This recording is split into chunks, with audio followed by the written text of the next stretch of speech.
video that I'm doing as promised, which talks about protecting your assets, particularly video assets, in the light of recent statements and action by Vimeo and YouTube, with them shutting down channels with little or no notice. Now, full disclosure here, what I'm offering is a paid service if you want to get the maximum from this, but you're welcome to make free use of the advice and the tips I'm giving here. I'm sure most people watching this video will get significant value from it in any case. And also, terms and conditions, as this does actually require me to do some custom setup, there are no refunds, and cancellations should ideally be made at least 5 days before your next payment. And I'm only going to require people to pay monthly, no annual costs. And as this involves video hosting, clearly it's not something that can be offered at a one-time price.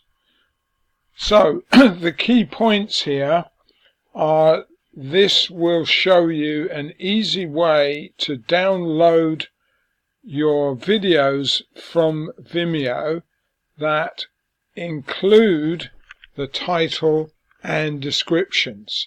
This does actually work on many other websites as well, but please do respect people's copyright of videos and don't use it to abuse that.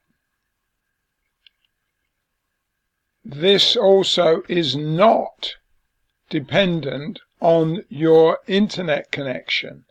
So for those of you that don't have a particularly good internet connection, this is going to be an added bonus for you.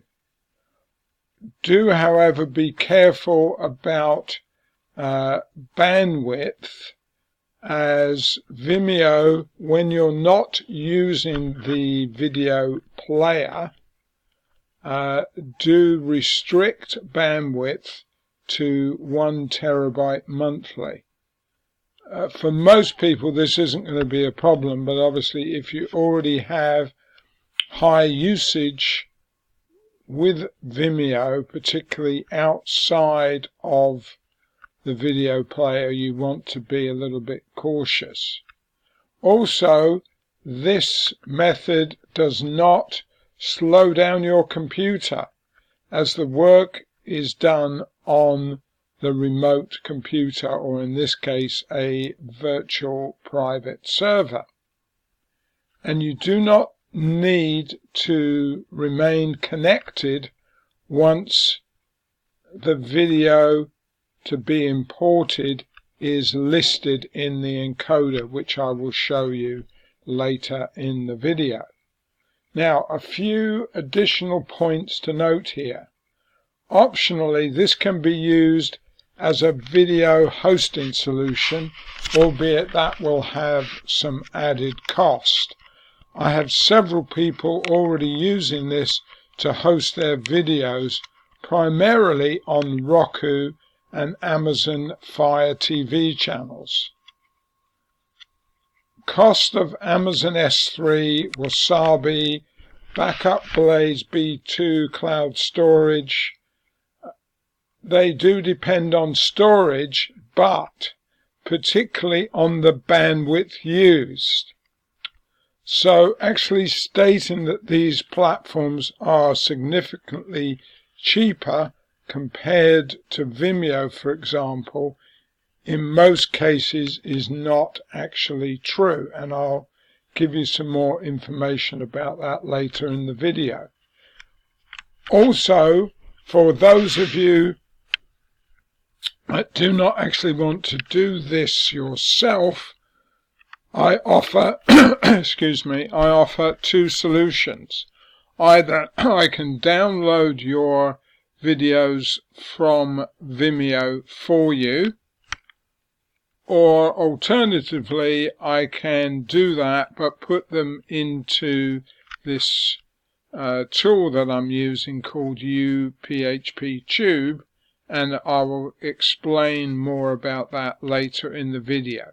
In either case, just contact me for a quote via PM. And if you are not already making backups of your videos wherever you may have them hosted, then I suggest that you do actually consider this for business continuity. Just think about if your account with whoever you have it with got shut down, or they had some major disaster and you lost your videos, how would you cope with that?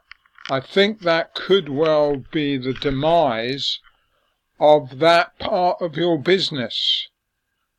So do consider the very modest cost this has.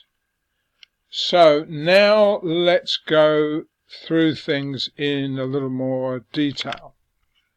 So here we have Vimeo, which is sort of really the focus of the video assets. And as you may have heard or seen in other cases where suddenly people are having their Vimeo accounts shut down. In the past, mainly what's happened is if you've had a lot of bandwidth, particularly if you're using it for connected TV like Roku and Amazon Fire TV, Vimeo contact you and want you to go onto like a custom enterprise account, and those tend to start I believe from about $6,000 per year. So that was bad enough, but at least they gave you some time to either reduce your bandwidth by maybe optimizing your videos better or finding another solution. But of course, when they shut your account down because they say you're in breach of their terms or acceptable use policy is what they often say, then that can be a disaster for you. So some of the suggestions are using Amazon S3. Now, what I just want to point out to you here, so let's go into storage first. How much you're storing clearly is going to affect the cost.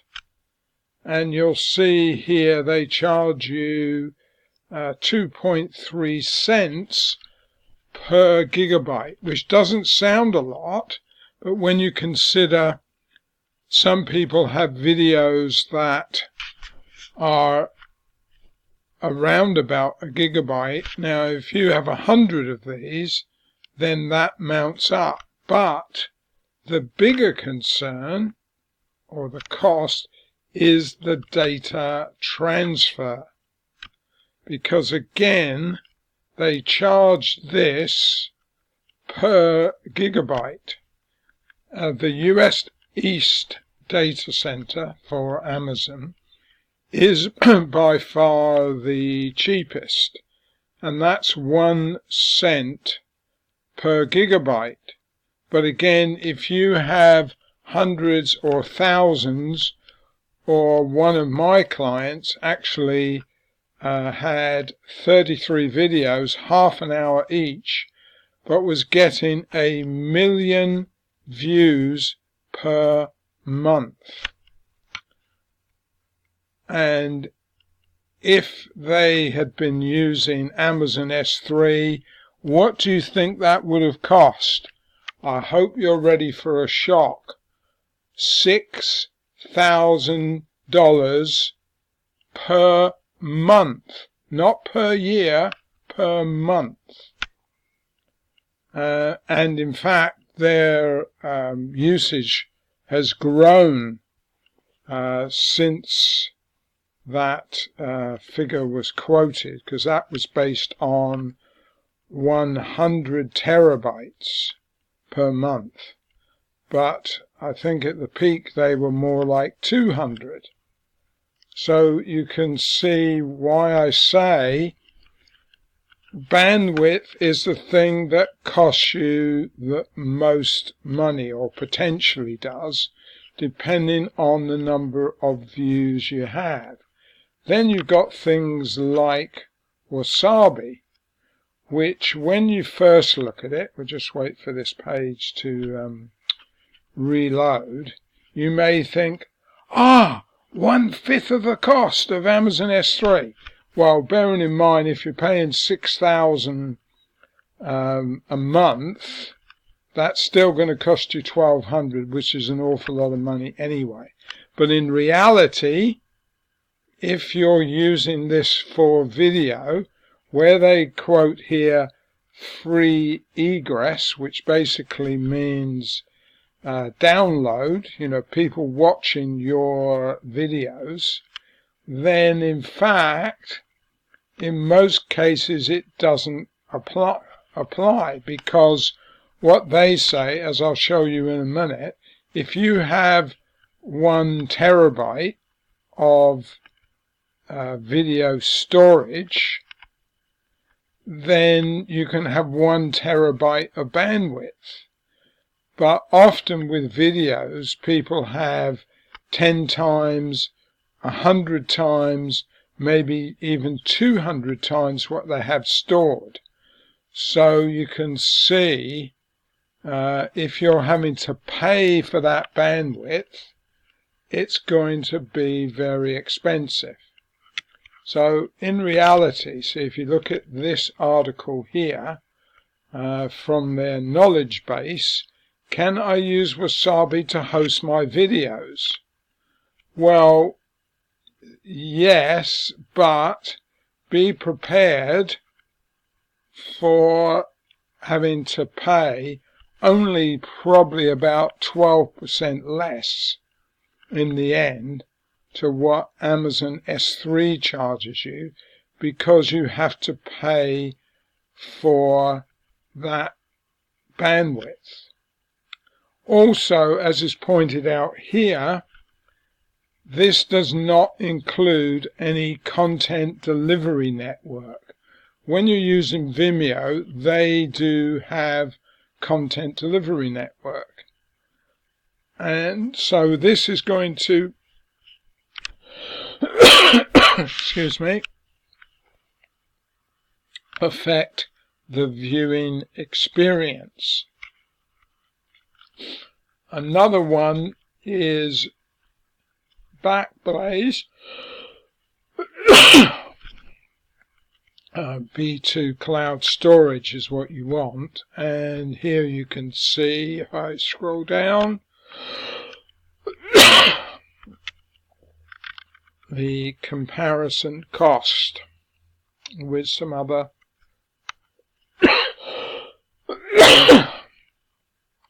providers. And so you can see Backblaze actually is considerably cheaper than Amazon S3, Microsoft Azure, and Google Cloud, as 3 examples. However, probably your best option if you want to use one of those type of services, I think, is Bunny's CDN. And the reason for that is, firstly, whilst they do charge you for storage and for bandwidth, it's at a much lower rate than Amazon or Wasabi, and a similar level to B2, black backplay is B2, but this does also include the content delivery network. And I think currently they have 37 data centers. You can see them on this map around the world. So that means you're getting the content delivery network included, and what that essentially does is speed up the video, because if someone, for example, is in the UK, it's going to serve that video from the UK. If they're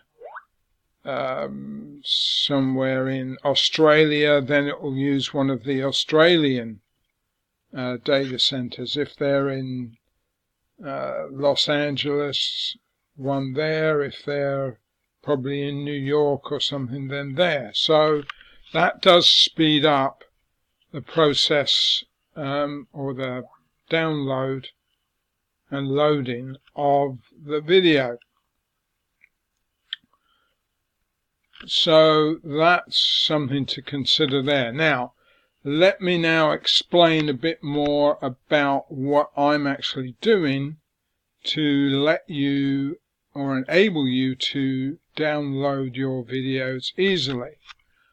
I'm essentially using this free script called UPHP Tube, and I have lots of people now using this. I use it myself, and this allows you to have your own sort of Netflix stroke YouTube type website. I'm not really using it for that aspect, but I am using it to be able to serve videos on hosting and also on connected TV like Roku and Amazon Fire TV.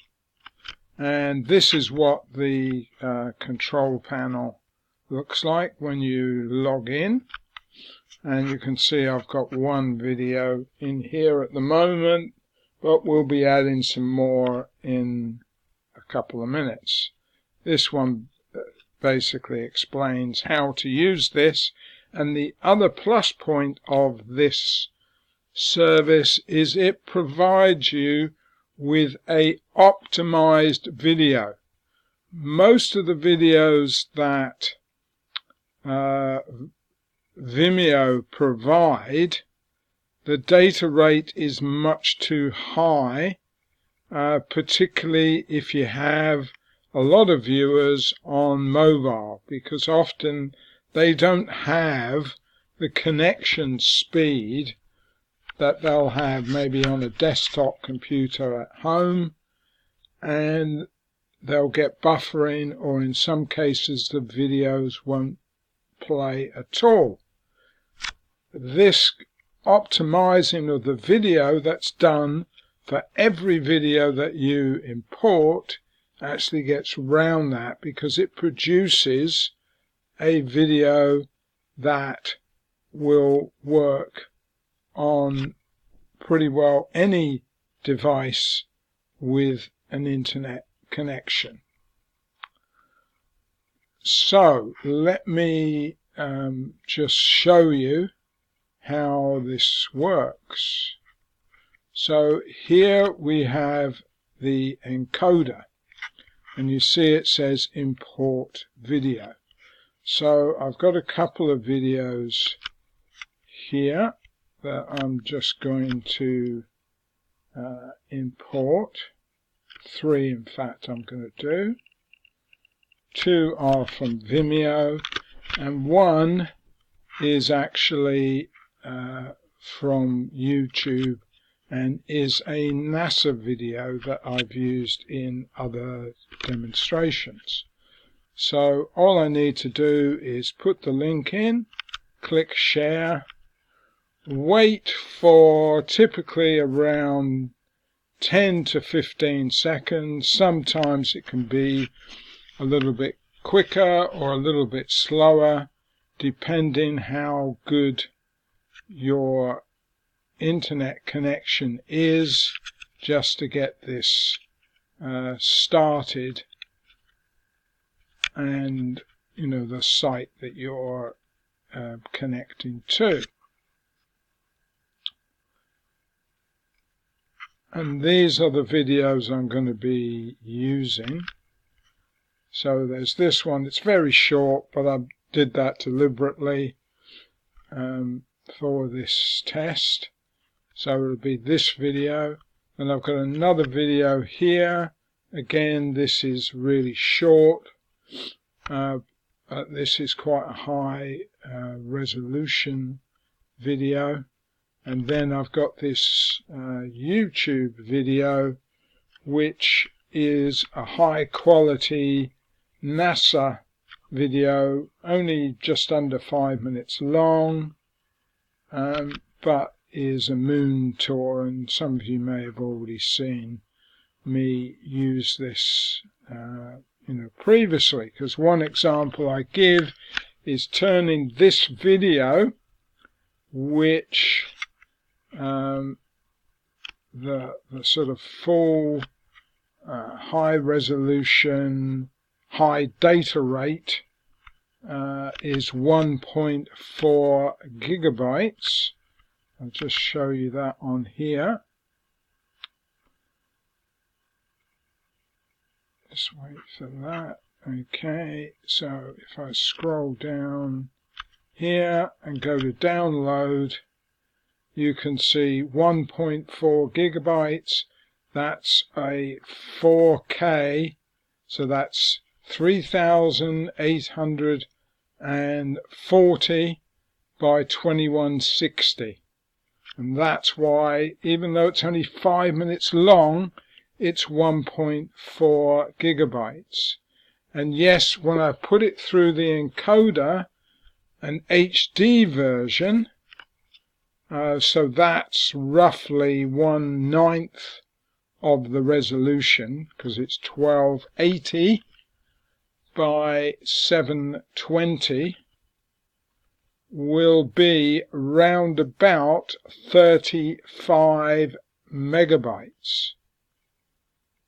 Yes, there will be a difference in quality, but I think you'll be surprised how small that difference is. So let's go back to here and see. Yes, we can see this has already started to now encode. It's already downloaded the video and it's 33% through encoding. Let's get another link, because again, that's the advantage of this system, is that I can put in multiple videos. It will only do them one at a time, but it will put them in a queue, and when it finishes one, it'll then move on to the next one. So let me also copy the one for the YouTube one, because what I want to show you here, that with all of these 3 videos, it is actually going to grab the title and the description. You may need to tinker around, tweak the description in terms of, because if it's got hyperlinks in it, like for instance this one has, they won't be hyperlinked in the description, so you'll need to format it and make them proper links if that's what you want to do. But a lot of cases you don't need to do that. So let's go back. Yeah, so that's it's going to do this video in 2 resolutions, SD and HD, which in most cases I've found is more than ample.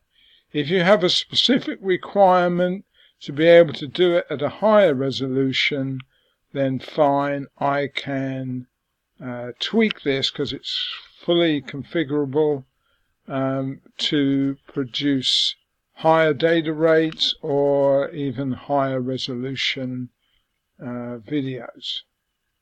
So that is not a problem. Now, let me just go back here for a second, because what you may have noticed is this video, let's just, let's go into it there, is one that's marked as private. So it will still download that, it will still capture the title and the description most of the time.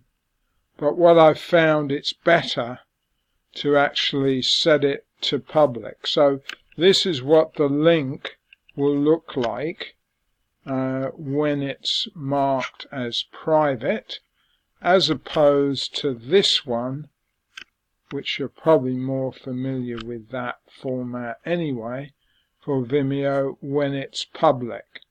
But it will work on either of those options. Right, so let me see, yeah, so I've got my 3 videos in there, and I'll just now, I think, pause this video. Let me just look at my list here to see if there's anything else I want to include right now. No, so I'm going to pause the video now until it's nearer to having rendered at least one of these videos. And in fact, if I just look in here, yeah, I can see. So that first video, yes, it was short. It was only, I think, 1 minute 34, something like that. But the video that resulted, the HD version, is only 11 megabytes. So that would pretty well play on any device. And say I'll pause this, and then we'll come back sort of when this gets pretty well to 100%. Oh, just before I do that, let's go back here, and you can see the actual queue as well, and where it is in the progress. So like, this is the video that was already there, so that's active, ready to be used, and you can get the links down here.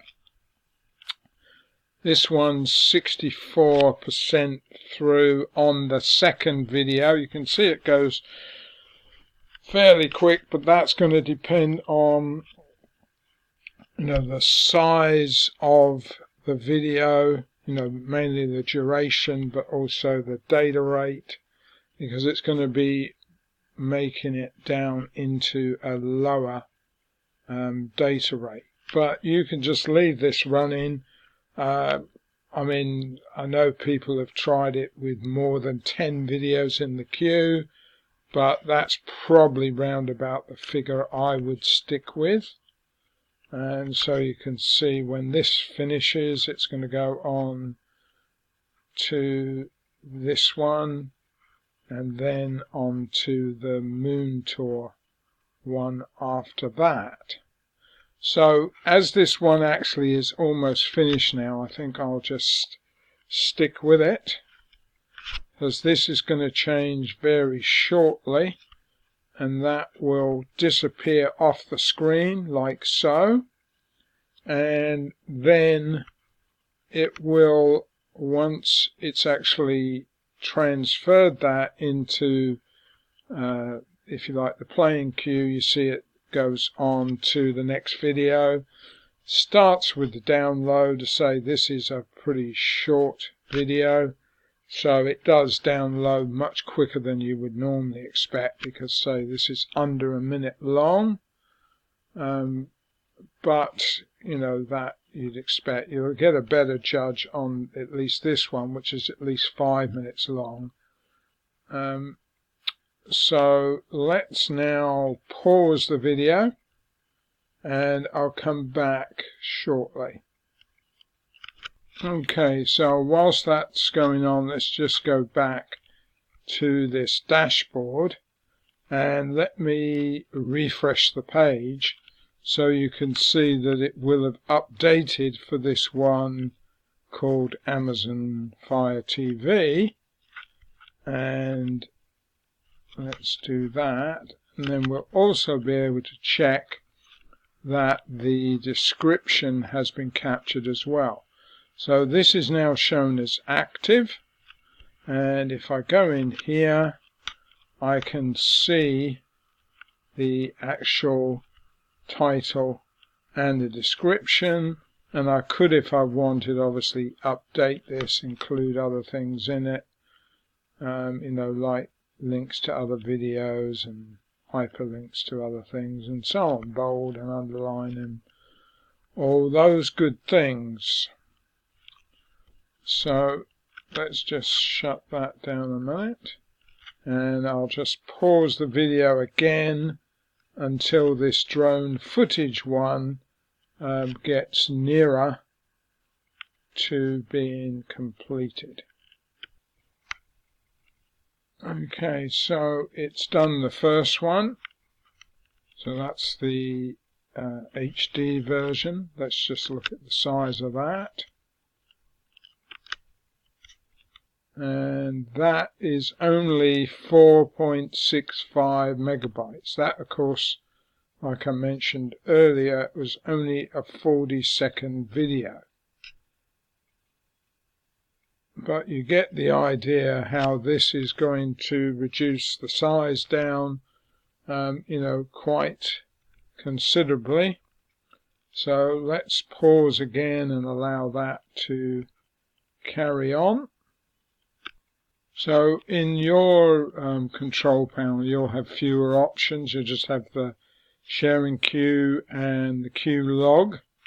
These ones are where I can tweak the settings, that you don't really need those, as I have it already configured it for you. And you can see it's now going through this one from YouTube.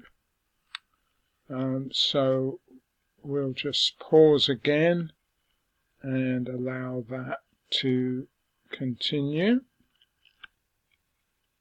Right, so this is the HD version that's just finished rendering, and let's just check on the size. So yes, that's 34.41 megabytes, and that took about 8 minutes, and that was including the download. And now it's rendering the SD version. So I'll just show you a couple of other things before I pause the video again.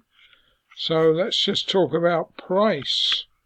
So here we have the options. So to import up to 50 gigabytes of video, the charge is $9.99 per month.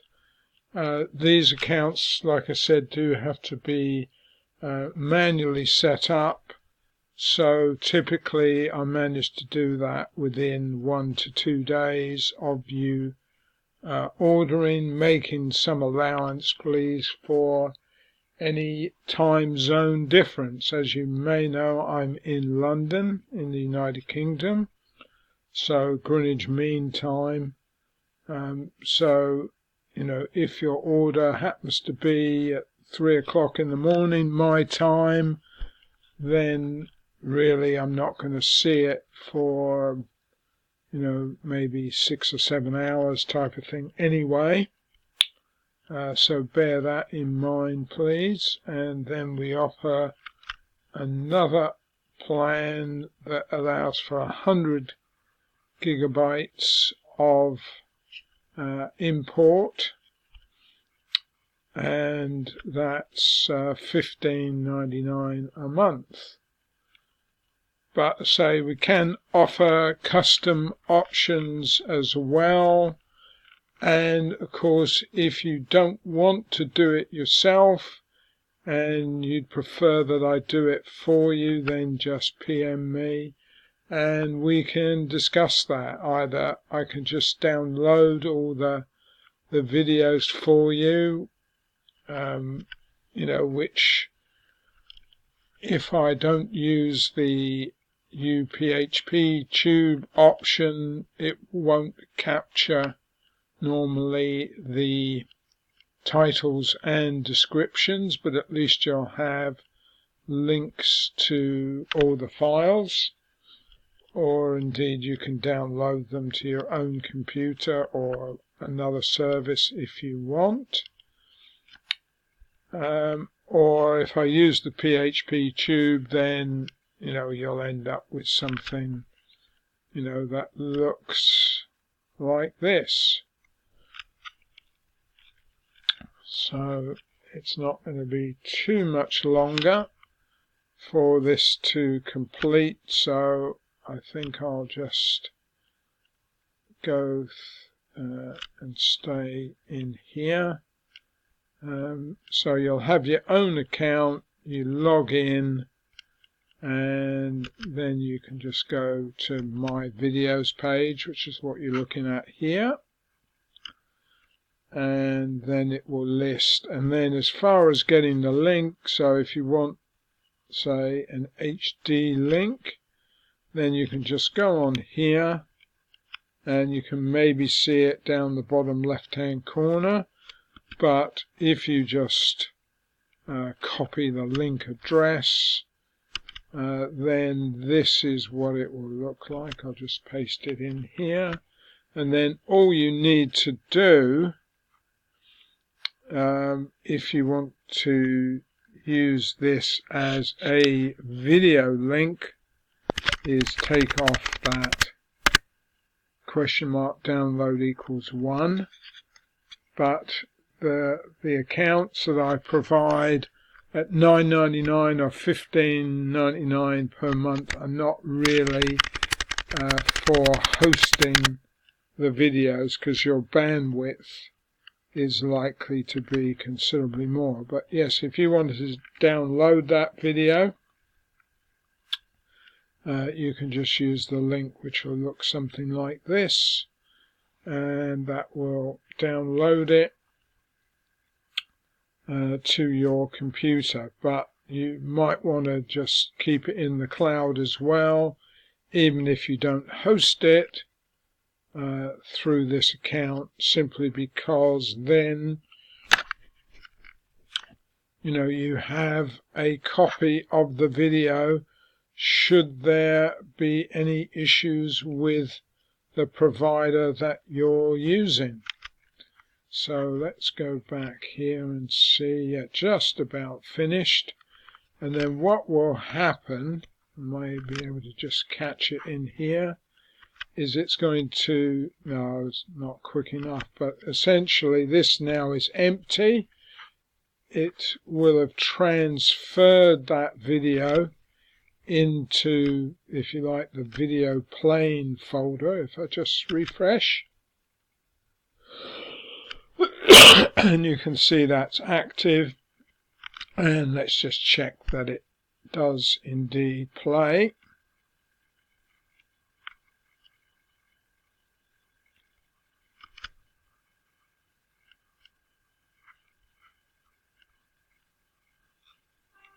And it does.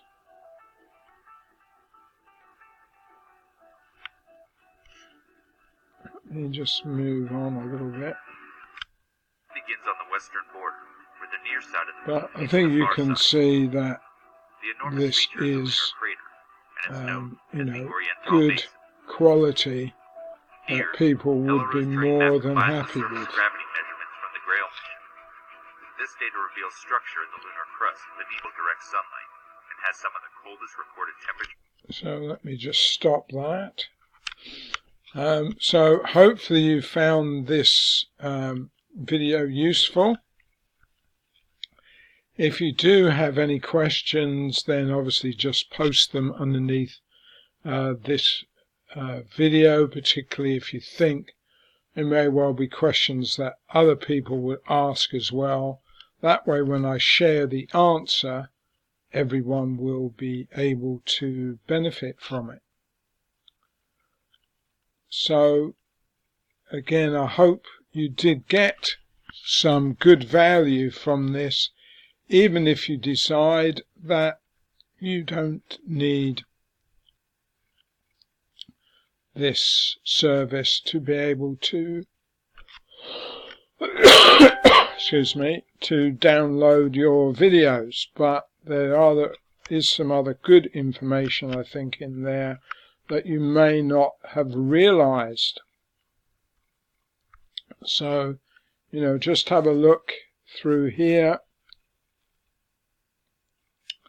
and again, if you have other questions, then just let us know. So thanks and bye for now.